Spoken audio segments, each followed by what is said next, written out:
Howdy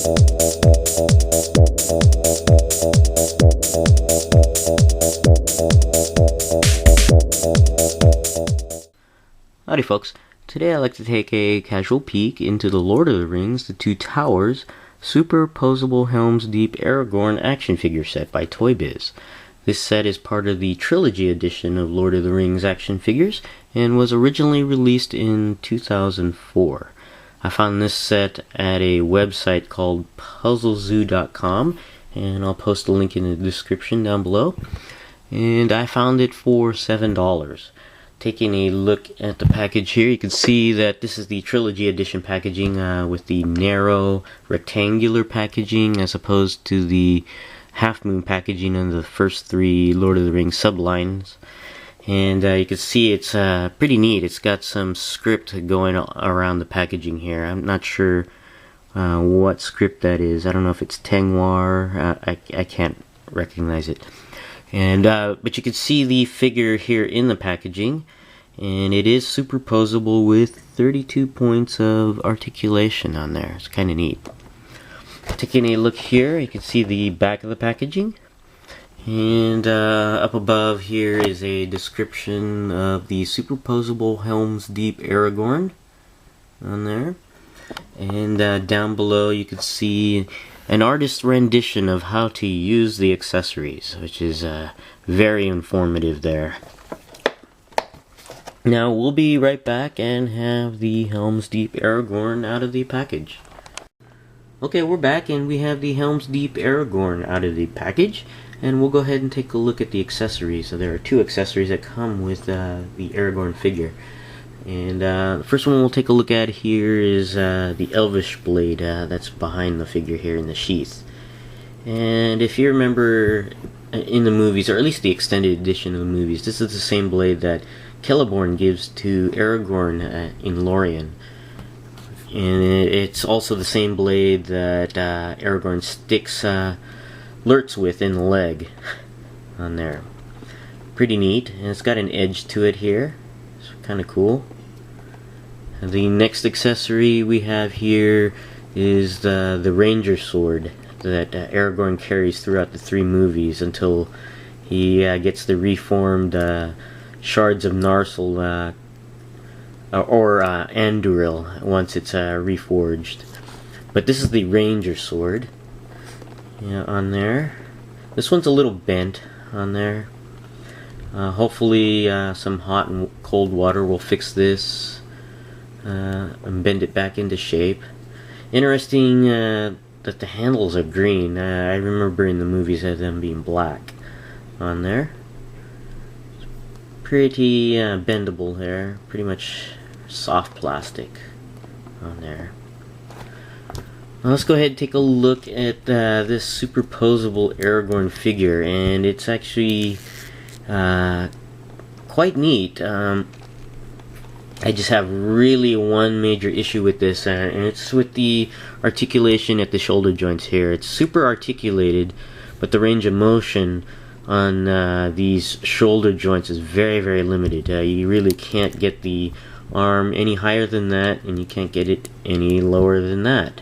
And it's quite annoying, especially when you do some posing with the figure, when you can't put the arm all the way down. It's just because of the limit of the hinge joint there going up against the armpit there on the torso, which really kind of sucks. So if you really want to get the arm down, that's the best you can actually get the arm in a downward position.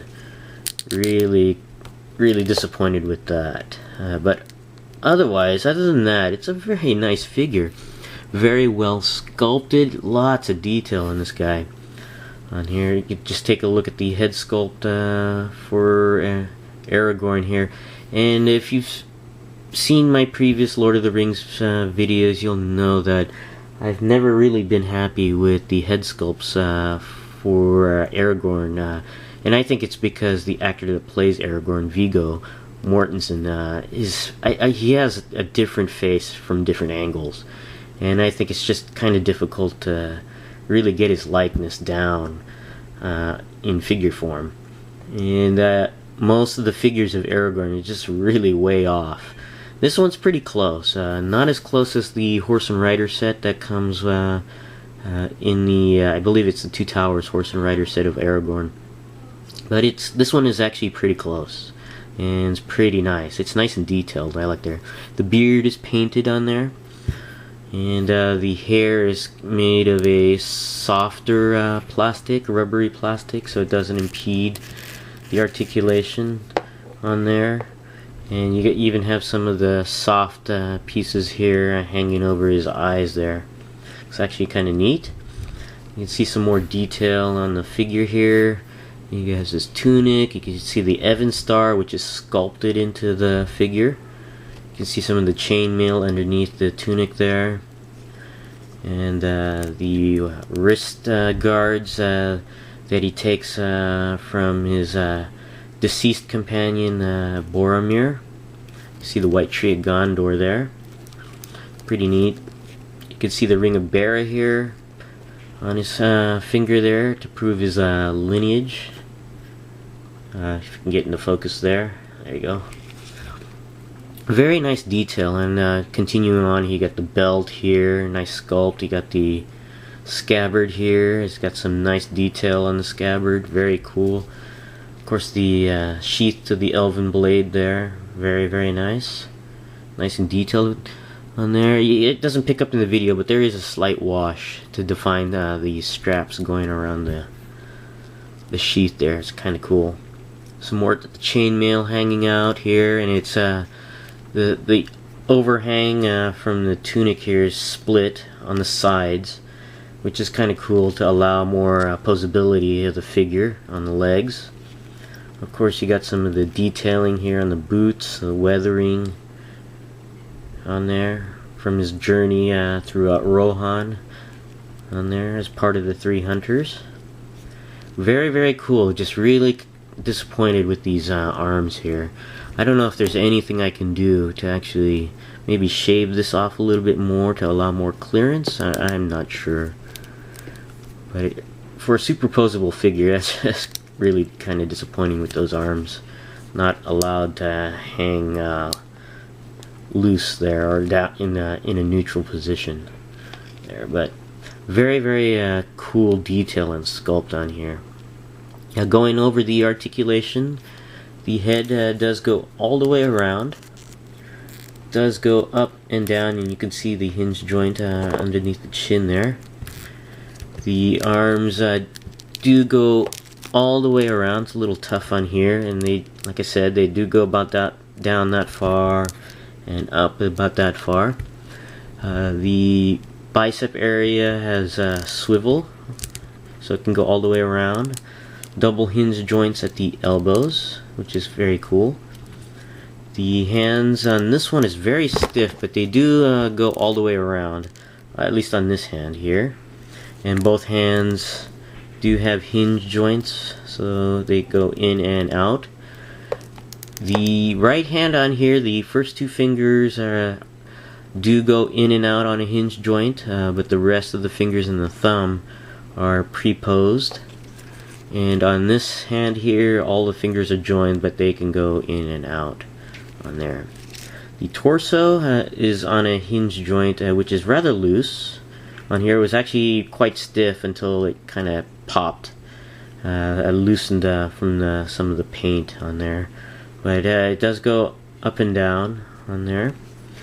The waist goes all the way around.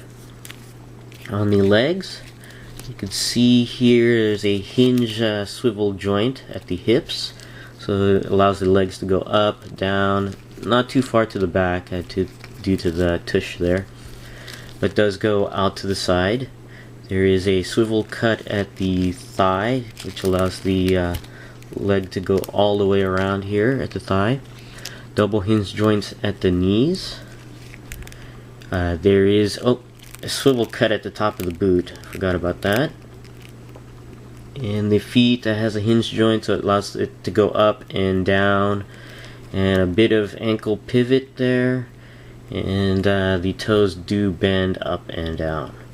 Overall, it's a nicely articulated figure other than the shoulders over here. Very well painted, very well sculpted. Just really loads of detail, and a very much improved head sculpt compared to the earlier releases of the Aragorn figures on there.